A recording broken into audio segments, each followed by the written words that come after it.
Yo, welcome back, ladies and gentlemen. You know, I had to hook up the good audio today. And welcome to Lunch with Steel if you're new here, man. Look, wanted to get into it a little bit and talk about Game Pass. Because once again, especially with all the dealings that have happened this week, it's coming to question with Microsoft and all the layoffs and whether it's sustainable every week, man, or as the months go by, ever since its inception. It's always a question on whether or not Game Pass is sustainable. Now, me as a gamer, I do like to take the RTS approach to the industry, talk about different aspects of the industry and things that interest me, and kind of just take it from there. But I also like to come and talk about the way that I interact with gaming, period, man. So, for me, Game Pass has done a lot, man, in my personal perspective, right? It hasn't necessarily stopped my buying habits. If anything, it's done kind of the opposite, right?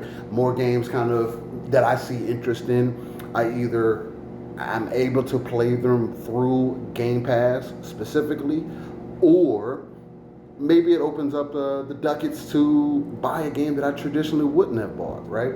For example, I use Expedition 33 as of recent because, again, it's something that is more recent for a game that I probably would not have played if it wasn't for Game Pass. Now, admittedly, I did like what I saw from the game when it was shown, I want to say a couple years ago or whatever. And so I was like, yeah, man, maybe this would be the one that gets me back into these JRPG-like, turn-based like games, right? Because I've been away from it for some time, I should say. Main reason is just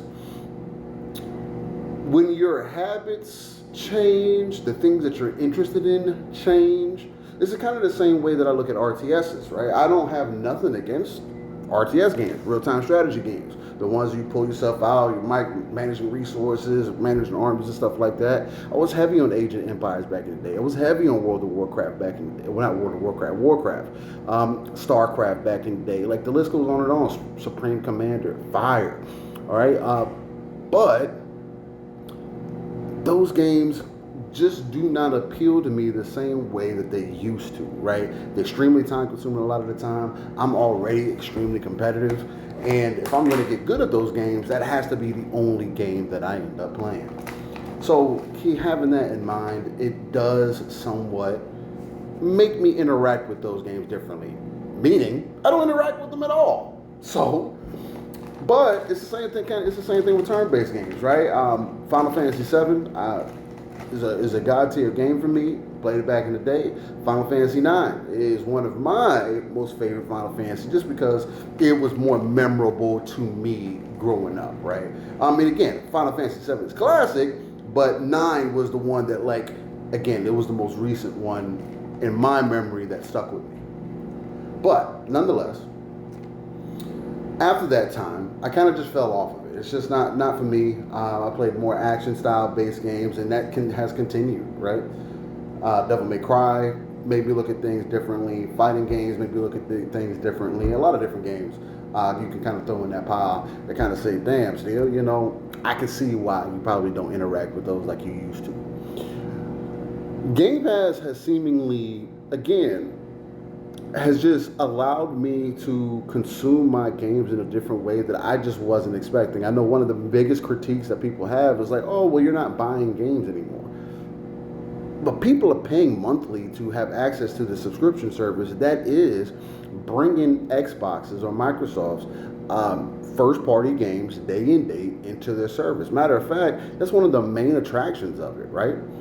Day and date games in there. South of Midnight. I don't know if I would have bought South of Midnight previously. I played it in Game Pass. It was great, phenomenal. I loved that game.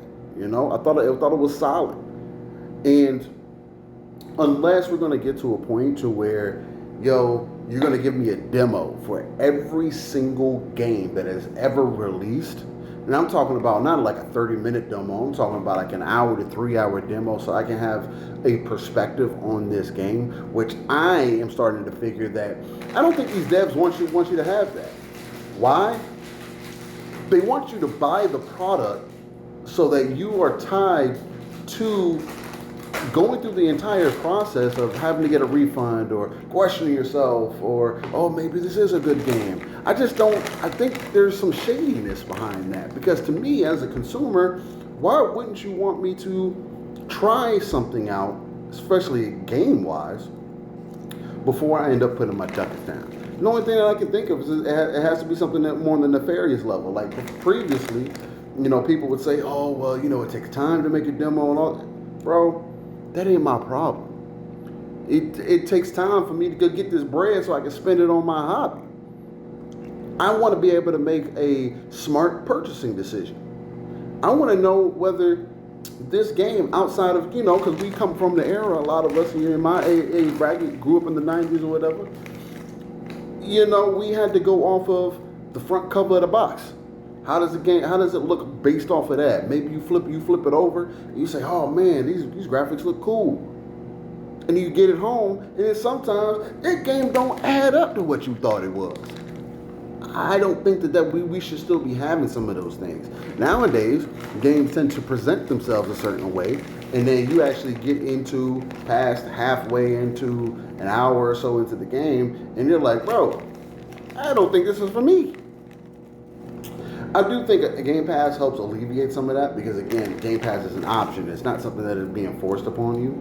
And that's always the most interesting thing to me as well, because people treat it like it is forced on you. Like, oh, you're just renting games, you're not ever buying stuff, and not ever taking in consideration or wanting to understand that, bro, especially for a gamer like myself, I consider myself probably in the quote-unquote less than 5% who are buying games actively, right? One, because I do talk about them. Again, I shot the Living Split Screen every Saturday morning. Gotta shout that out. But not one, because I talk about them on a week-to-week basis, but two, it's my hobby, it's my passion, it's something that I care about. I want to be able to interact with the audience and say, yo, I like this one, I feel this way about this one, and just kind of have that back and forth with people, right? So to me, I don't necessarily see Xbox and Microsoft ever getting rid of Game Pass. One, because it is an option. Now, if people want to have the point, well, I think it's going to be more tiered and all this other level, oh, the price is going to go up on it.